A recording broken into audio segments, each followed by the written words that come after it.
love so true, a courage will pull us through. You teach me and I'll teach you. Pokemon, gotta catch 'em all, gotta catch 'em all, Pokemon.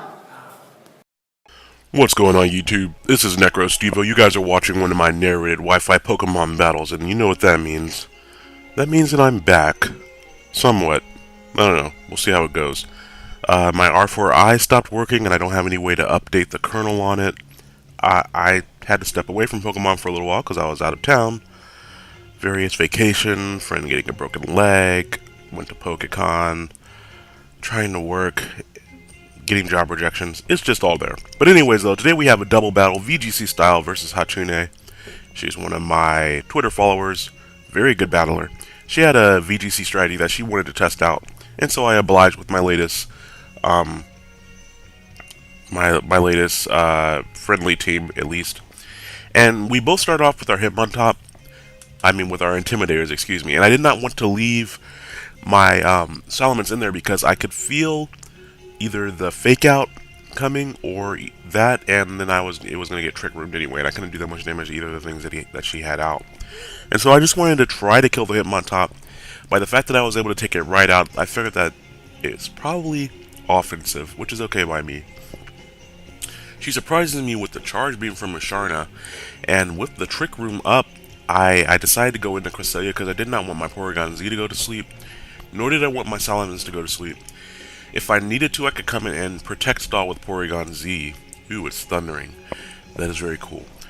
But I also didn't want to risk it going to sleep and then getting hit by Psychic or Charge Beam or Giga Drain or any of that stuff.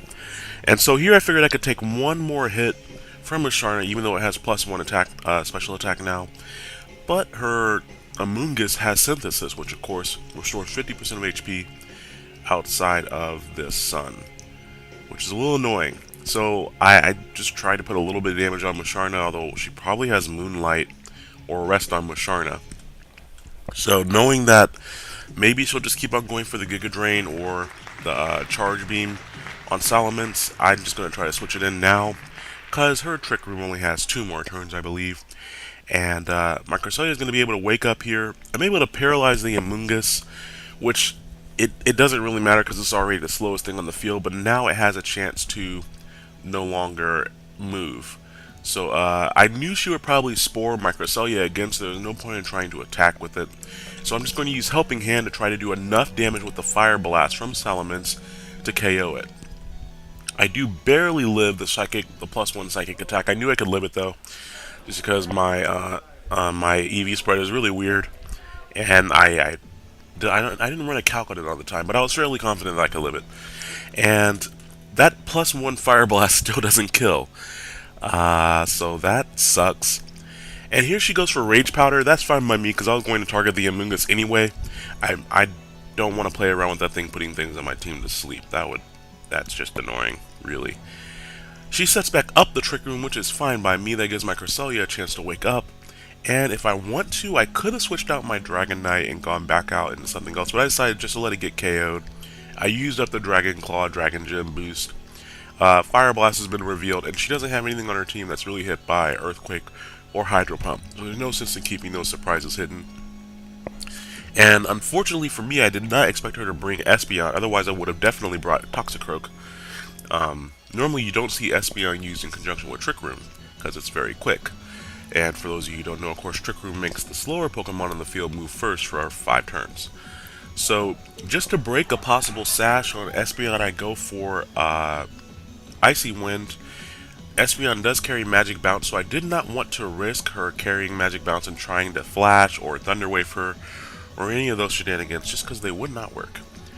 Porygon Z is going to be very instrumental here because he is the only thing that I have left that can 2-hit KO, or 1-hit KO, excuse me, either of those Pokemon.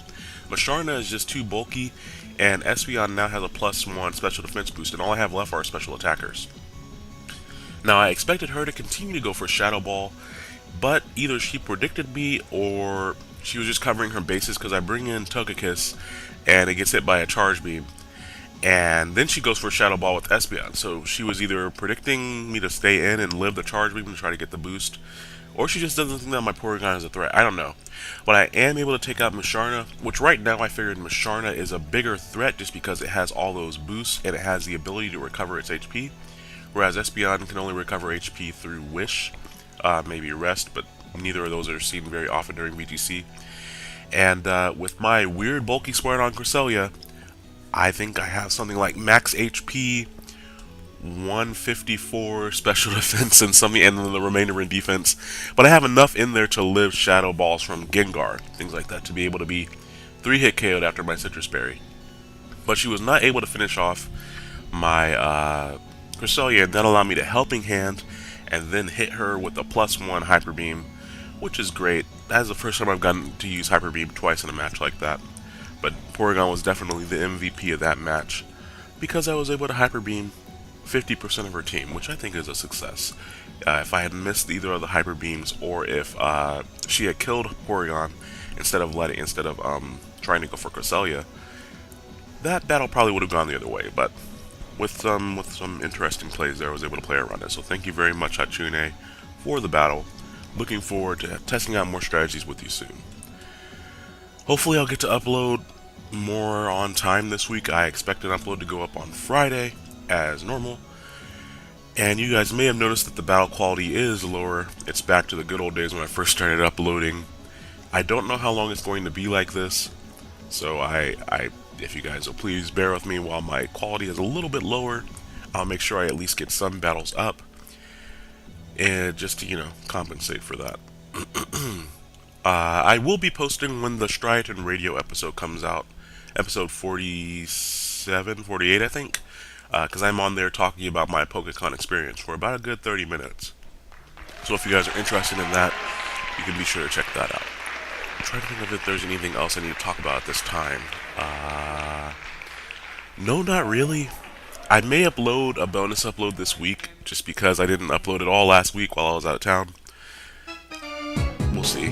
I'm very pressed for time. You guys, I don't know if you guys participate in theater at all, but as you get closer to your show date, which my show dates are at the end of August, you start having a lot more rehearsals and dress rehearsals and tech run-throughs, and combine that with having work and pro bono work, and my free time is non-existent.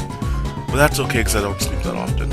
I've rambled on enough at the end of this video. I'm going to cut it off now, but thank you guys for watching. Thank you all for hanging in there, and thank you guys for 900 subs. I have something special planned for 900 subs. I just haven't been able to put it together yet. So that will be up as well. But I do acknowledge, once again, your guys' amazingness. So have a great day, and I'll talk to you all later this week. Bye now.